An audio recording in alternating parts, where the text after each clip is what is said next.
पिहू कशी ठीक आहे ना? हो वहिनी ती ठीक आहे.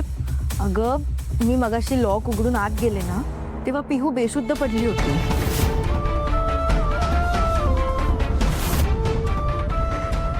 वहिनी वहिनी अगं ती शुद्धीवर आलेली आहे. मी तिला पाणीही दिलं. तू नको टेन्शन घेऊ सगळं. नाही मला माहित होतं असंच होणार आहे. काल रात्रीपासून एक अन्नाचं कण गेलं नाहीये माझ्या पोरीच्या पोटात. पिहूला भूक सहन होत नाही. रेवती रेवती प्लीज प्लीज हळूच जाऊ तिला बघू काय. नाही नाही नाही वहिनी अगं नेमका दादा आला ना तेवढ्यात तर वाट लागेल अगं. परत तू पिहूला शिक्षा दिला का? नको ना असं करू. प्लीज एकदा बघ. वहिनी ऐक ना मी आहे ना वहिनी. मी घालेन तिला खाऊ. हा तू मला फक्त देतेस का काहीतरी? हो मी सँडविच करते तुम्ही घेऊन जा. हा चल.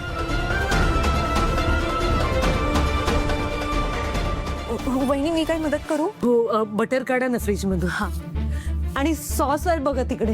घेते.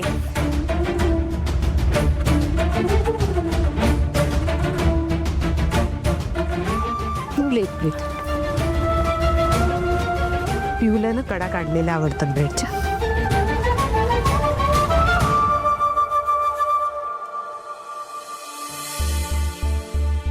हे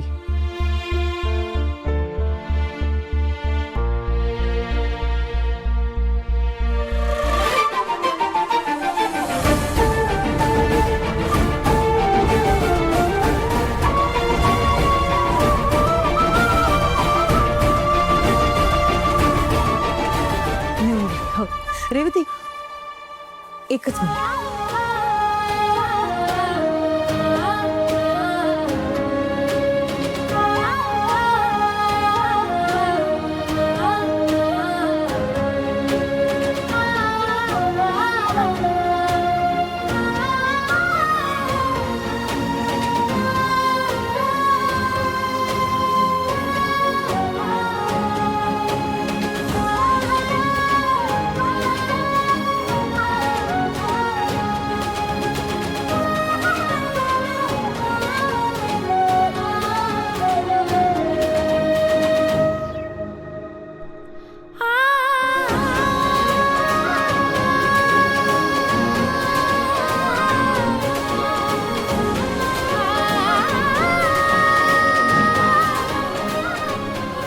एवढं पिहूला द्याल. कोण तरी वहिनी मी पिऊला सगळं संपवायला सांगते.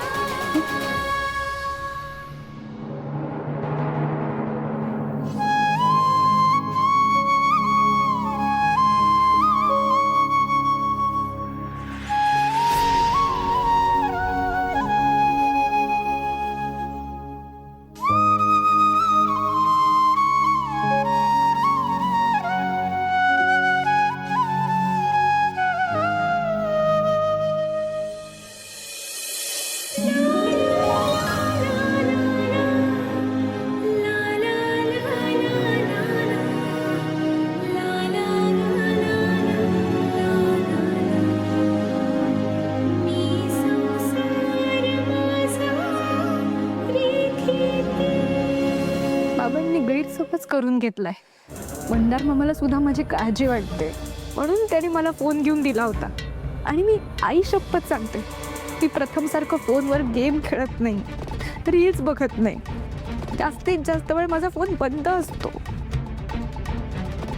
मला माहित नाहीये का बाळा? मला सगळं माहिती आहे. पण मग काकूने बाबांना असं उलट सुलट का सांगितलं? माझ्या चुकीची शिक्षा बाबांनी आईला दिली. मी बोललोय आविषयी. ओके तू अजिबात काळजी करू नकोस. सगळं ठीक होणार आहे. तू अजिबात टेन्शन घेऊ नकोस. हे बघ अनुवहिनीने तुझ्यासाठी नाश्ता पाठवलाय आणि ही चिठ्ठी सुद्धा.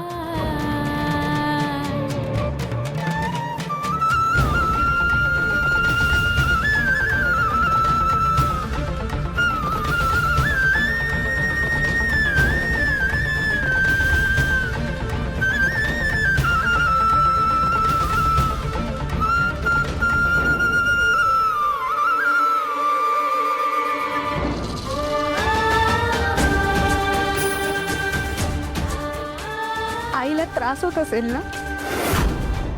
माझ्याशी बोलता येत नाहीये, मला बघता येत नाहीये.